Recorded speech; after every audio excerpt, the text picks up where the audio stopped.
Reverendíssimo Padre Nilci, presidente desta celebração eucarística, amado povo de Deus presente nesta Igreja Matriz de Santa Rita, e também aos internautas que nos acompanham pela rede Santa Rita e Rádio Ativa. Hoje nós estamos aqui celebrando a liturgia da terça-feira da Semana Santa. E somos chamados para o perdão, olhar para a misericórdia de um Deus que é Pai e de um Deus que perdoa. Na leitura que nós ouvimos da profecia de Isaías, se diz: antes que você tivesse formado no seio da tua mãe, Deus já te conhecia, Deus já te amava. E o profeta Jeremias também completa na sua profecia isso. Já te chamava pelo nome. Deus já sonhava contigo. Para a gente poder entender, é claro que guardadas as devidas proporções, porque Deus é Deus, mas quem aqui é pai ou mãe vai entender um pouquinho o que significa isso. Quando se recebe a notícia de que estão grávidos, a mãe e o pai começam a sonhar. E vários sonhos vão se desenvolvendo, desde como vai ser, com quem vai parecer, já começa a comprar as coisas, às vezes até começa a comprar de trás para frente, né? Já começa a comprar brinquedo de 2, 3 anos, ainda está na barriga, mas já está sonhando, porque eu não vejo a hora que andar, a hora que estiver chorando nesta casa. E aí vai imaginando quando vai se tornando criança, quando vai adolescente, crescendo, vai estudar, o que vai fazer, que vai formar. E assim também é Deus contigo, assim também é Deus comigo. Deus sonhou com você, você não tinha nascido ainda.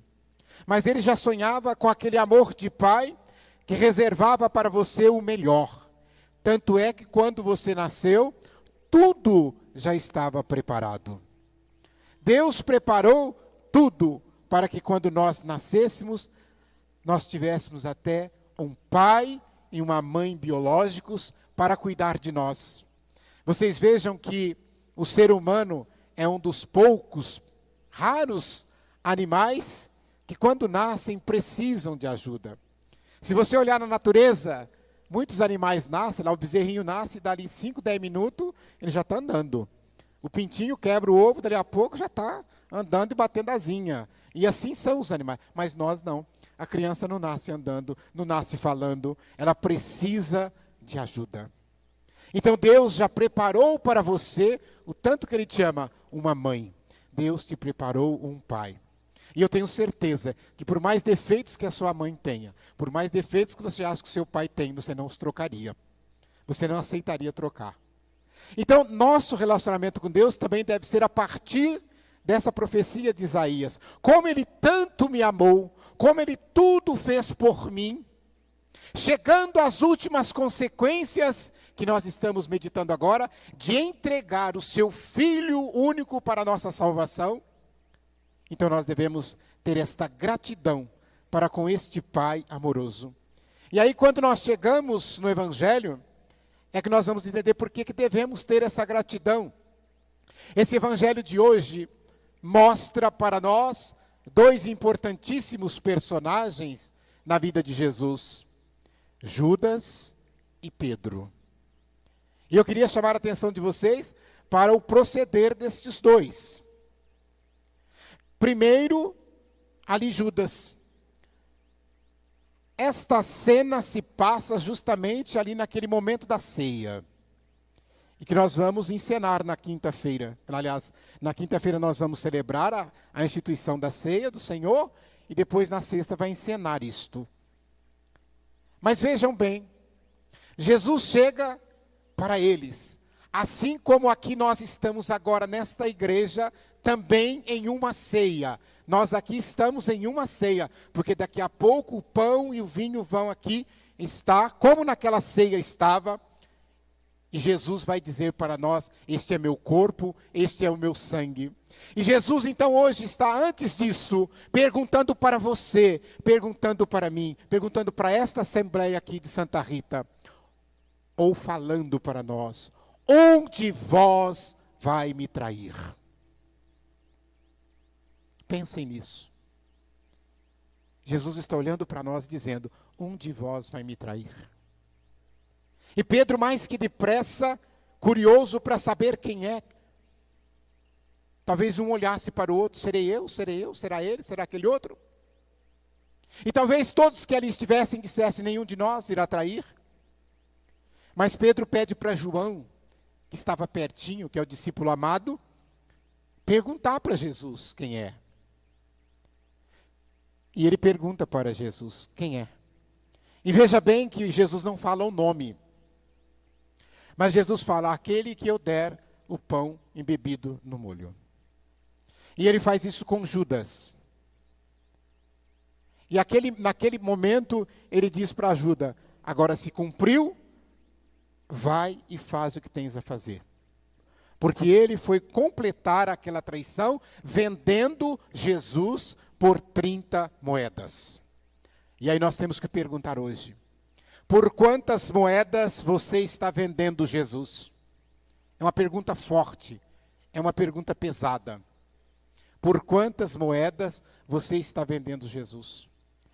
Às vezes muitos de nós vende Jesus ou entrega Jesus sem sequer ter moeda de volta. Gratuitamente, não honrando o nosso batismo, não honrando a condição de filho e de filha de Deus. A gente entrega Jesus. Mas como entrega Jesus? Sim, todas as vezes que nós, como o padre dizia aqui no ato penitencial, que nós ferimos novamente o coração de Jesus. Todas as vezes que nós provocamos chagas no seu corpo, que é a igreja, nós estamos traindo Jesus. E o segundo personagem, que aparece aqui, Pedro, faz uma, que coisa bonita, né? Como profissão de fé. Eu darei a vida por ti. E quantos de nós também já não disse isso para Jesus? Mestre, eu dou a vida por ti, eu te amo, entrego tudo. Mas Jesus, olhando para Pedro, ele disse, darás a vida por mim? E Jesus está então dizendo para nós, você vai dar a vida por mim? Então saiba que antes disso, você vai me negar 3 vezes. Ele falou para Pedro. Mas eu tenho certeza que se referisse a nós, talvez ele não diria 3, ele diria mais vezes. Porque quantas e quantas vezes nós negamos Jesus no nosso dia a dia. E negamos por coisas simples e até besteiras. Nós trocamos Jesus e colocamos no lugar de Jesus outras coisas, outros ídolos. Quando nós agimos contra o Evangelho, ou quando nós nos omitimos, quando nós nos calamos, por conveniência, nós estamos traindo Jesus. Nós estamos negando Jesus. Já citei para vocês aqui inúmeros exemplos, mas poderíamos repetir aqui, que quando você levanta a bandeira, por exemplo, do aborto, você está traindo Jesus, você está negando Jesus e o seu Evangelho. Quando você levanta a bandeira da pena de morte, porque o nosso Deus é o Deus da vida, nosso Deus é o Deus da misericórdia, é o Deus do perdão, nós estamos negando Jesus. Todas as vezes que nós não olhamos para aqueles que precisam da nossa ajuda, nós estamos negando Jesus. Porque ele, como diz no capítulo 25 do Evangelho de São Mateus, ele se faz presente nos irmãos e nas irmãs. E que nós não sejamos surpreendidos por Jesus quando nos depararmos com ele no juízo final, porque nós vamos estar de frente a frente com ele. E sempre quando eu digo para as pessoas que aquele que morreu vai se apresentar diante do juiz, as pessoas diante de Jesus, as pessoas dizem assim, o senhor está dizendo que todo mundo vai para o céu? Não. Mas todo mundo passa pelo juízo. E que nós, quando nos apresentarmos diante de Jesus, não sejamos confundidos. Que Jesus não olhe para nós e diga: eu não te conheço. Porque lembrem de uma coisa, mais importante do que você conhecer Jesus, é Jesus te conhecer. Porque não adianta nada você ler a Bíblia, você assiste filme, assiste série sobre a vida de Jesus, sobre a vida dos santos, dos apóstolos, e você revira, sabe tudo, sabe todos os versículos da Bíblia, mas você não coloca em prática no seu dia a dia. Não tenha dúvida, porque Jesus vai te conhecer pela prática das boas obras do Evangelho. E aí, como diz lá em Mateus, ele vai dizer: venha, meu filho, venha para o reino que eu preparei para você. Que ele não diga para você: eu não te conheço, eu não lembro de você. E ainda com relação a Pedro, nós podemos aqui dizer que quando ele diz isso, e quando a diferença de Pedro para Judas, o que nós queremos ser? Porque já que eu disse que todos nós às vezes traímos Jesus, às vezes todos nós negamos Jesus. O marido que trai a esposa está negando Jesus. A mulher que trai o esposo, aquele que desvia dinheiro da firma, aquele que furta, aquele que outro, etc, etc, etc. Aquele que não sonha os sonhos de Deus. Porque Deus sonhou com você, por exemplo, eu tenho certeza que Deus sonhou com você aqui hoje, sentado aí, podendo participar, cantar, poder se interiorizar e poder depois participar da ceia. Ele sonhou com esse momento. Então, quando nós traímos, quando nós negamos estes sonhos de Deus para nós, porque Deus, por exemplo, Ele te fez para ser um homem bom, Ele te fez para ser uma mulher boa, e de repente você se entrega à prostituição, você se entrega ao adultério, você se entrega ao roubo, você se entrega às drogas, você está negando os sonhos de Deus para a tua vida. Não faça isso. E a diferença então, aqui eu chamo a atenção de vocês: sejam Pedros, não sejam Judas. E qual é a grande diferença? A grande diferença é que Judas não se arrependeu.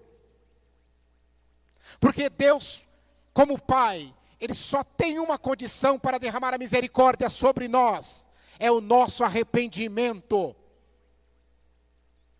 Porque não tem como perdoar pecado de quem não se arrependeu. Tem que ter um coração arrependido. E aqui então está a diferença, porque Judas foi fazer. Ele até ficou entristecido quando ele viu o que estavam fazendo com Jesus, mas ele não teve a humildade de chegar em Jesus e de pedir perdão. A Bíblia não traz isso. Ele não permaneceu com Jesus. Porque quando a gente fala às pessoas: eu não vou na igreja porque minha vida já está de perna para o ar, eu não vou na igreja porque eu já pequei demais, eu já não tenho mais jeito. Então você está duvidando da misericórdia de Deus. E não faça isso, não duvide da misericórdia de Deus. Porque ela é o maior atributo de Deus, ela é infinita. Não tem pecado que a misericórdia de Deus não perdoe, a não ser que você não deixe. Quando você blasfema contra Ele, quando você nega o Espírito Santo, é a ação de Deus na tua vida. Aí você está agindo como Judas, você vai embora, você se aparta do corpo de Cristo, sai. Assim ele saiu e foi. Mas Pedro, apesar de tudo isso, fez o quê? Pedro permaneceu. Pedro acompanhou junto com os outros apóstolos, junto com a Virgem Maria, mesmo ele não podendo entrar onde Jesus estava, mas ele estava ali acompanhando. E quando ele ouve o galo cantar, ele chora, porque ele lembra daquilo que Jesus falou. Eu sei que aqui na cidade é muito difícil ouvir galo cantar, né? Mas se algum dia você estiver passando por alguma rua e você ouvir um galo cantar, ou se você estiver indo para a roça, você ouvir um galo cantar, lembre-se do seu pecado. Olha, o galo está cantando. Jesus falou para Pedro que ele, antes que o galo cantasse, ele iria me negar. E aí ele chorou, ele se arrependeu. Porque ele negou Jesus, e ele viu que Jesus estava dando a vida por ele. E ele negou Jesus para salvar a sua pele. E às vezes a gente nega Jesus, não é para salvar a pele, não. A gente nega Jesus para obter benefícios e tantas outras coisas erradas. Então seja um Pedro que vai junto ali, olhando a Via Crucis, como nós fizemos ontem na Via Sacra. Então eles estavam no meio daquela multidão que acompanhava Jesus, Maria.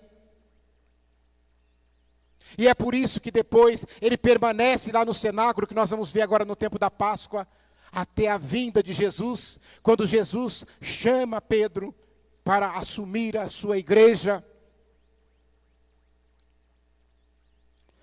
Meus irmãos, no domingo, quando proclamávamos a paixão, Jesus deu aquele grito: